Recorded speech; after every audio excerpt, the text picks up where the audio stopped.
बोर्डे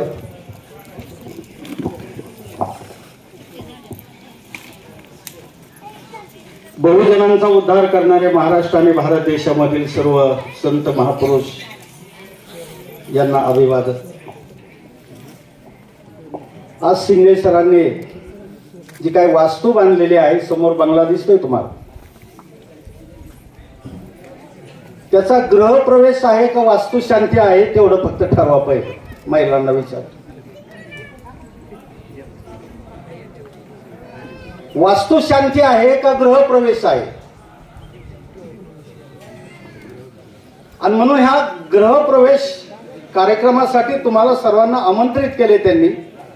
समोर बसलेले सर्व सत्यशोधक चळवळीमधील सर्व मान्यवर ज्यांनी आपल्याला मार्गदर्शन केले ते आपले सर्वात ज्येष्ठ आदरणीय शंकरराव लिंगे साहेब, प्रवचनकार, समोर बसलेले चळवळीमधले सर्वांची नावं घेत नाही, उशीर झालेला आहे।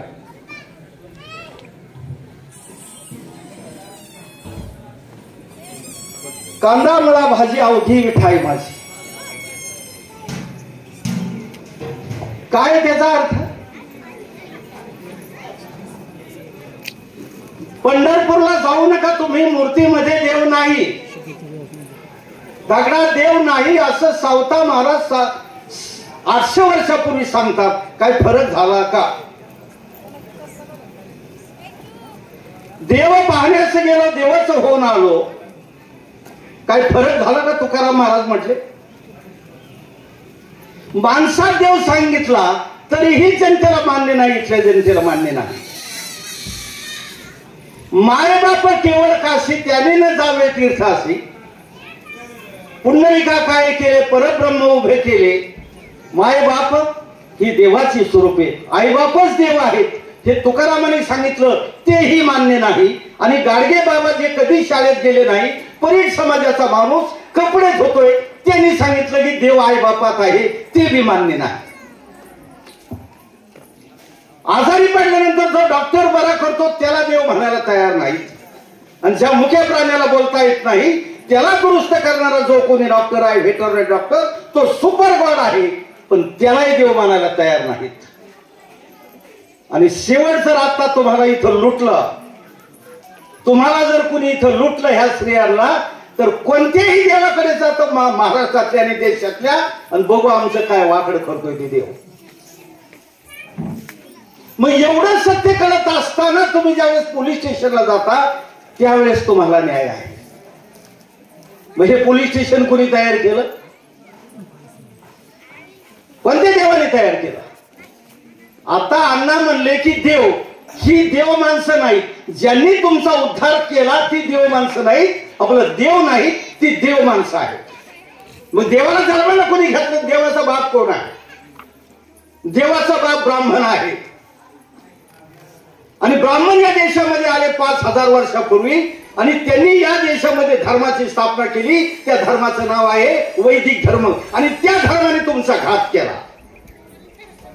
माणसासारखी माणसं असताना तुम्हाला जनावरासारखी वागणूक दिली, तरीही आम्हाला राग यायला तयार नाही। कसली अवलाद? रागच येणार ना, कधी राग येणार तुम्हाला? ज्या निसर्गाने तुम्हाला माणूस पण दिलेला आहे, आणि त्या निसर्गाचंच नाव आहे विज्ञान, आणि त्या विज्ञानाचं रहस्य ज्यांनी शोधलं त्याचं नाव आहे शास्त्रज्ञ। आणि त्या शास्त्रज्ञाचा जन्म कुठं झाला?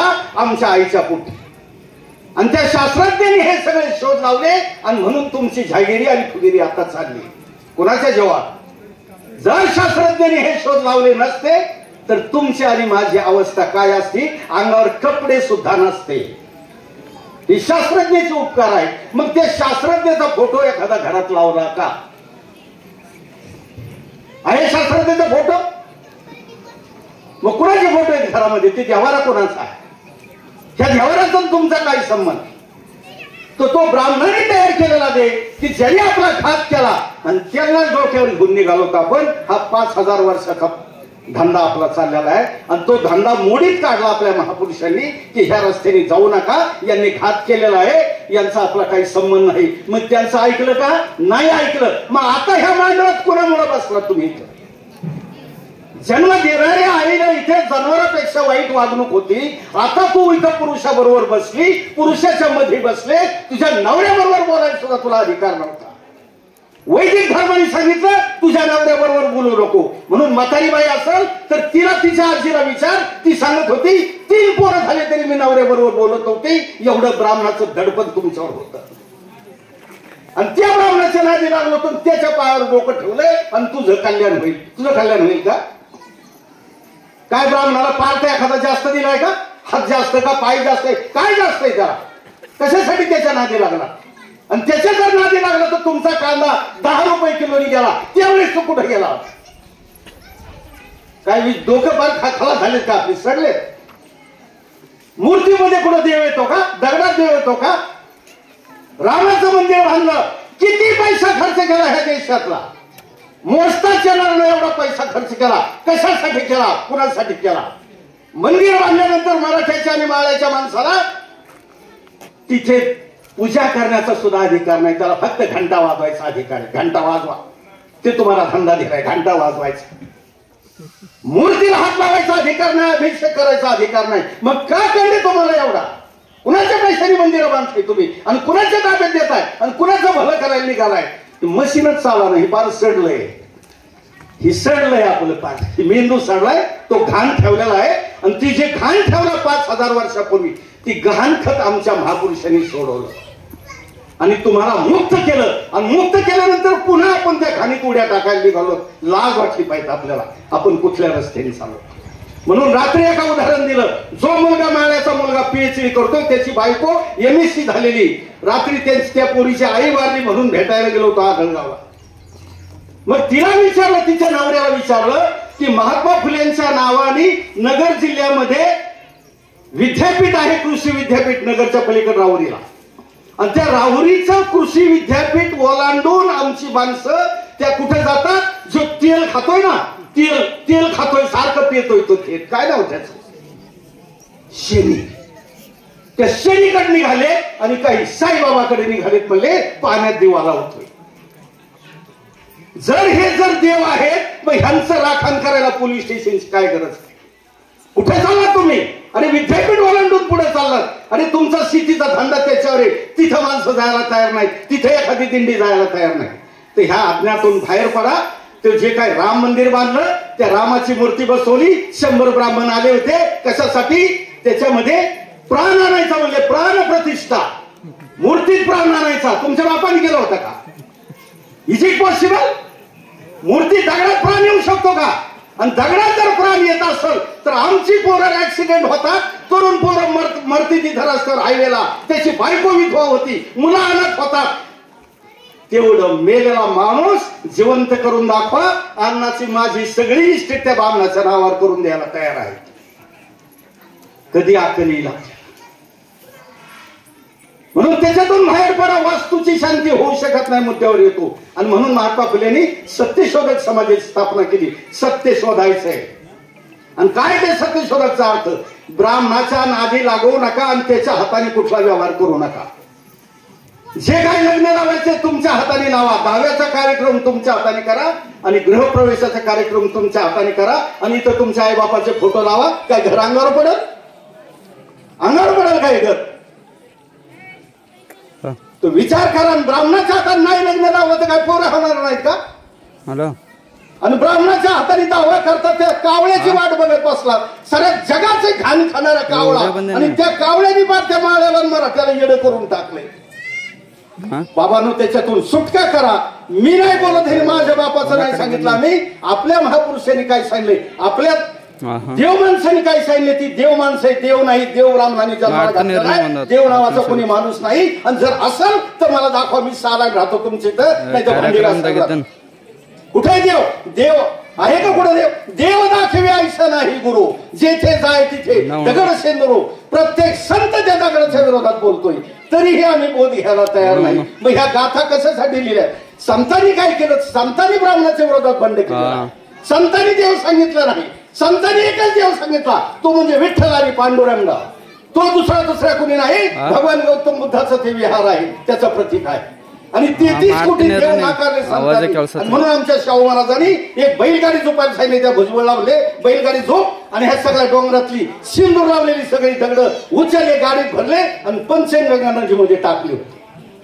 आमच्या महापुरुषांचा इतिहास माहित नाही तेव्हा त्यांचे सप्ते लावा. सप्ते आता ती बंद करा, ती कोणाचे लावतात ते. आणि आपलं पार आता वाटवळ झालंय ते पैसा त्याच्यावर खर्च करू नका. यात्रा बंद करून टाका. प्रत्येक गाव 5 लाखाच्या खाली गाव यायला तयार नाही. गरज कशाची आहे? तुम्हाला गावामध्ये दवाखान्याची गरज आहे, तुम्हाला शिक्षण संस्थेची गरज आहे, तुमचं बरोबर डॉक्टर, वकील, इंजिनियर आणि शास्त्रज्ञ झाला पाहिजे त्याची गरज आहे तुम्हाला. आणि तुम्ही कुठल्या दगडाची, भांड्याची, हिजाड्याची मंदिरं बांधता आणि कुणाच्या ताब्यात घ्यायला आणि कुणाला पोसायला निघाले तुम्ही बाणगोडांना? कधी अक्कल येईल का नाही? आपल्याला 3 टाइम अन्न खातो तरी आपल्या लक्षात यायला तयार नाही. मग शिक्षण कशासाठी घेतलं? मंदिराकडे जाण्यासाठी घेतलं का? ज्यांच्या घरात पगार येतोय ती माणसं त्या बायकोला घेऊन कुठे चालले? देवा धर्माला चालले. कुठेही देव घात केलं शिकलेल्या माणसांनी. आणि म्हणून बाबासाहेबांनी सांगितलं पढे लिखे लोकांनी म्हणजे धोका द्या. शिकलेल्या माणसांनी धोका दिलेला, दुसरा कोण शत्रू आहे आपल्याला? म्हणून त्या महासंत महापुरुषांनी काय सांगितलंय ती पहा. नुसतं इथं ह्या गुरुजीला आणि ह्या सराला, शिंदे सराला बरं वाटलंय म्हणून तुम्ही इथं आला, घोड चुकीचं आहे. त्यांना समाधान वाटण्यासाठी आलो ना. दहाव्याला येतो, माहितीला येतो, कशासाठी येतो? त्याला समाधान वाटण्यासाठी. सगळं खोटं आहे. मग सत्य काय आहे हे सांगायला आमची प्रवचनं लावा, आमची कीर्तनं लावा. आम्ही काय पाकिट घेत नाही आणि तुमच्या भाकरी बी खात नाही. आमची तुकडे करून बांधून आणतो. आम्हाला काय तुमच्या भाकरीची गरज नाही. फक्त 2 फूट जागा उभारायला द्यायचं.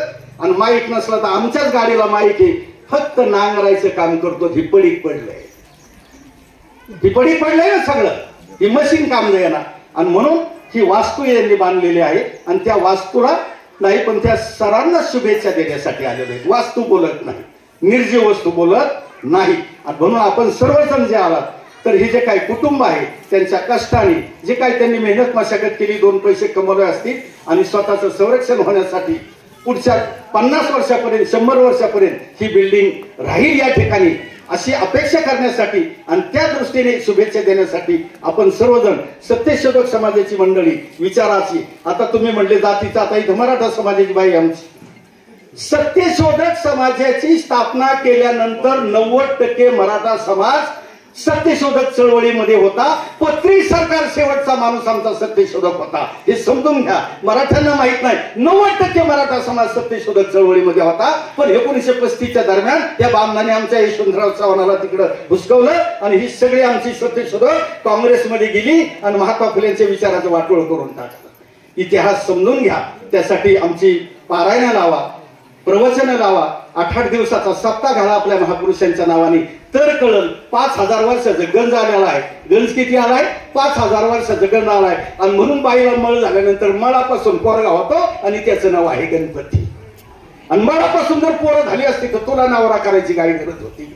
900 कन्या पुत्र होते का करावे लागे पती. मी बोलत नाही, तुकाराम 400 वर्षापूर्वी सांगतोय. नागी कोणाचा लागला? गणपती नावाचं पोरग तुमच्या पोटातून बाहेर कसं येईना? आणि आला तो तू राहशील का? हाय ती पोरं बाहेर येत नाही म्हणून सिद्धर करावं लागतंय. मग ही कुठल्या अंधश्रद्धेत चाललो आपण? कुणाची पूजा करतो? जे दिसतंय त्याची पूजा करा, जे दिसत नाही त्याची करू नका. आणि त्याच्यासाठी त्यांनी पैसे कमावले. कष्ट न करता त्यांनी पैसा कमावला, अन्न धान्य कमवलं आणि कपडे कमवले. 3 गोष्टी माणसाला लागतात. ती कष्ट न करता आणि तुम्ही कष्ट केलं आणि त्याच्या भाड्यावर घातलं, त्याच्यामुळे जाग व्हा. आणि तुम्हाला जागा करण्यासाठी आजचा हा कार्यक्रम आहे. यांनी कोणत्या पद्धतीने ती शांती केली असती त्याची फरक नाही, पण तुमच्या डोक्यात काही प्रकाश पडावा म्हणून त्यांनी हा कार्यक्रम सत्यशोधक पद्धतीने आयोजन केला.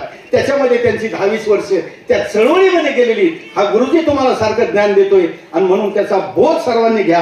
या ठिकाणी पुन्हा एकदा आपणा सर्वांच्या वतीनं बरंच काय आहे. इथं दिवस उगुस्तर बोलत राहू आम्ही. आमच्या जवळ मटेरियल काही कमी नाही. आमचा खजिना भरलेला आहे. तुम्ही किती वेळ इथं बसू शकता ते पहा.